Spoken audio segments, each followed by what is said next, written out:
All right. Well, stimulus might be touch and go, but when it comes to the Amy Barrett confirmation hearings, they are still on, and Republicans are still hopeful they can get all of this wrapped up and her approved in the committee and in the full Senate before Election Day, a little more than 3 weeks away. Idaho Republican Senator James Risch joins us right now. Senator, are you confident? Is that doable? Yeah, it's doable, Neil. And by the way, you can shorten my segment. That last segment you had was really important for the American people to hear this talk about. Same old baloney. If we just take money out of the free market sector, the most talented people in America, and turn it over to the government, everything's going to be all fine. Right. What could go wrong there? But let's talk about the Supreme Court. Do you think it is going to be a problem, though? Do you think that, you know, with the COVID-19 cases and some senators and colleagues of yours testing positive, can they get it done? And could this veer into virtual hearings? What are you hearing? We've held virtual hearings all summer, so no reason this couldn't be partially virtual.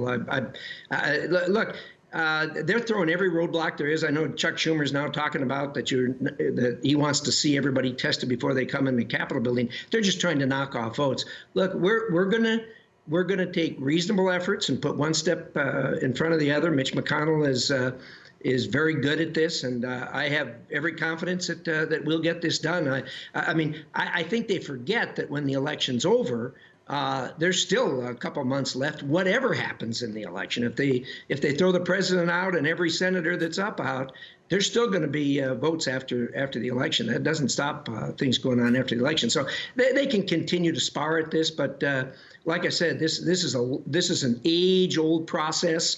We know that when it comes to a vacancy in an election year, that's happened 29 times before, and my friends on the other side of the aisle are beating their breast in indignation and talking about how new ground we're plowing here. This isn't new ground at all. This has happened over and over again. You know, you mentioned the possibility that, you know, they could still vote after the election. It would be a very different situation if the Democrats won. Let's say they won big.